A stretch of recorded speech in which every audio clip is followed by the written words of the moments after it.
I'm so excited. We finally got the garden planted and everything mulched.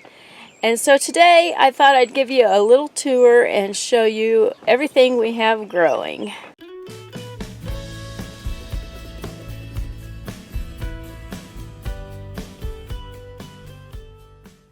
We've been working really hard these last 3 days trying to get everything planted and weeded and mulched.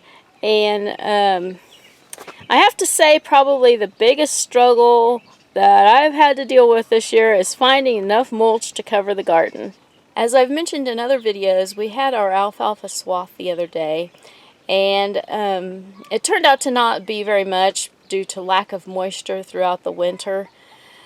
So we decided not to have it baled because it just simply would not be worth it. There just wasn't hardly anything there.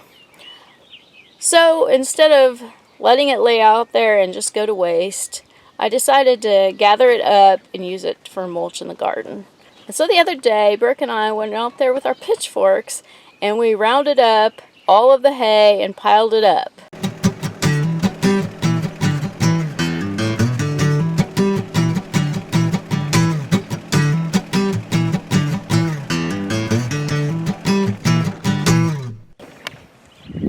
Wow, you got a lot piled up in that short time. I know you didn't want to worry about the small stuff, but I seen that one good row of it. I'm like, I can't leave that there. Well, good deal. So, where's my pitchfork at? Your pitchfork is down there for piles. Okay.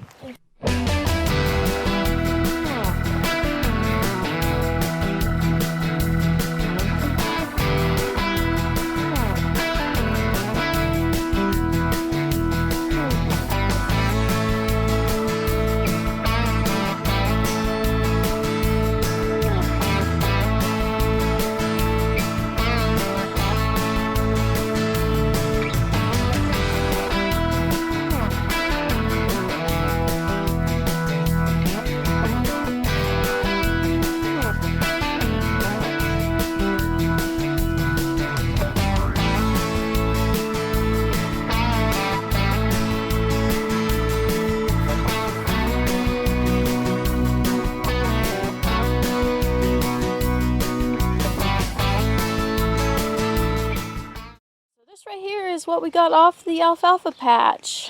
I was kind of expecting there to be more, but it's still a nice amount. It was a lot of hard work, let me tell you, and I was plenty pooped out by the time we got that done. So I guess I'll just go ahead and show you around. Right here along the greenhouse we have flowers planted. Miley planted hollyhocks, and some of them came up and some of them didn't. Either that or I accidentally pulled them out. And then we just went ahead and planted some zinnias and marigolds in between. This area over here is the watermelon patch. Right here are the cucumbers. We left this area wide open right here, mainly because we come in that gate with the wagon and we have to take it down to the chicken coop down there to take the feed in there for the chickens. And then also I figured that the watermelon and the cantaloupe will also start vining, and this will give them the space to grow for that too. And then over here are the sweet potatoes.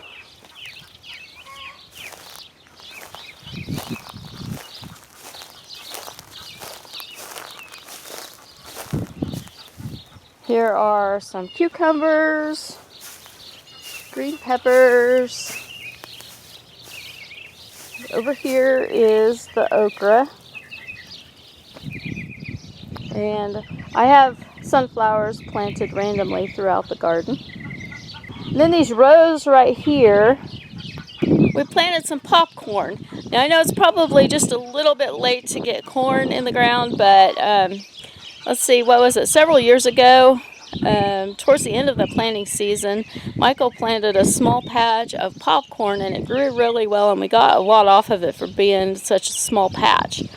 And so then the next year we decided to plant a whole lot of popcorn, and then it grew really well, but towards the end of the season it rained about the time that it needed to be harvested. And so it ended up getting moldy and we didn't get a lot off of it. And so we've never tried growing popcorn since, but then the other day Brooke was saying, you know, I'd like to grow some. So this was just a spur of the moment decision just to put that in. So hopefully that will do good. Over here I planted a blackberry bush.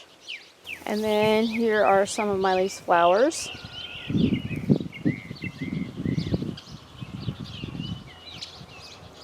And there's our potato patch. I'm experimenting by companion planting the cabbage in with the potatoes. But as you can see, I don't think the cabbage is actually growing very well. It looks like it needs to be watered. And I think the reason why is because I planted it just a little too close to the potatoes and they're kind of shading it. So I keep trying to push them back, but I need to figure out something to get so the cabbage has a little bit more sun.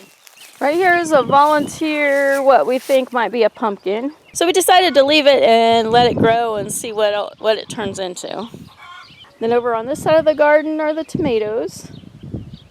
And here we've got garlic. This is the one area I have not weeded yet, as you can see, but we have the garlic right here. And then I went ahead and planted some zucchini right in next to it, because I heard that if you plant garlic in with zucchini, that the garlic deters the squash bugs. And then I also added some marigolds in there too to help keep the squash bugs away, hopefully. I have marigolds planted with each one of the tomato plants out here.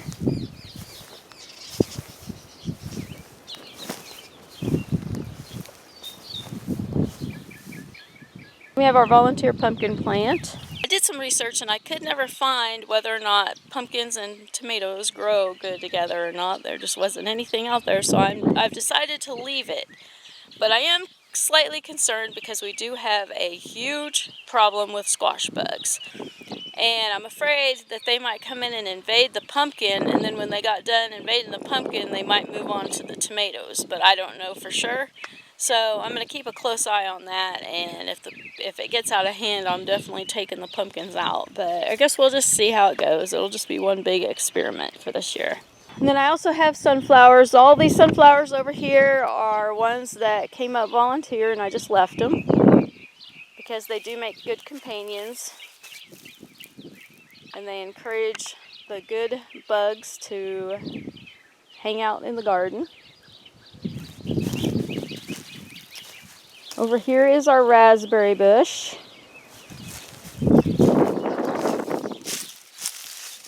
And this year, we are actually going to be getting raspberries off of it.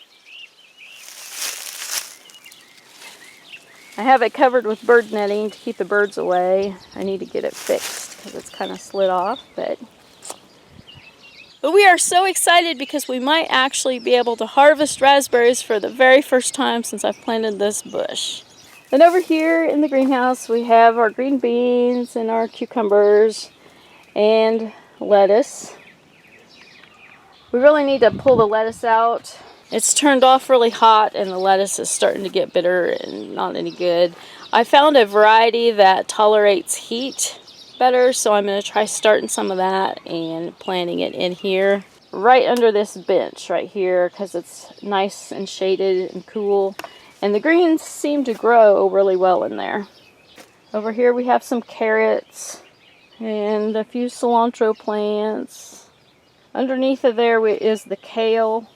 It wasn't growing so great for some reason, and then the cucumbers kind of took over the area, so I'm probably just going to leave it and not worry about trying to grow any kale, and I might try to start some of that this fall when it gets cooler. And we got Swiss chard and some green peppers and the tomatoes. This is a sun gold cherry tomato, and then this one. And these two are glamours, I believe. I'm thinking that this one and this one are two that we actually planted directly into the ground by seed early on in the spring. Then we sprinkled a bunch of basil seed in there. And we got 2 plants that came up really good. So I sprinkled some more in there later on. And now we got a lot of little basil plants coming up. which I'm really excited about because this year I'm going to try to grow 100% of our basil because we use a lot of basil and it's ridiculous to buy it at the store when you can grow it so easily. And then a random sunflower came up in here and I've been debating on whether I should pull it out or leave it. So far I'm just leaving it as long as it doesn't grow too big. And then I think these are Miley's big zinnias. And then of course we got marigolds and more basil. Well, this pretty much wraps up the tour of my garden. I'm really excited for this year's garden because I feel like I'm finally in control of it for once. In the past years, I have planted things and I've struggled with getting everything planted that I wanted. And so usually I didn't end up planting everything I wanted. My garden always got out of control because I didn't ever get it mulched in time, or I could never find enough mulch and all of that. But this year I'm trying to make it a priority to kind of stay on top of that, but we'll see how that goes.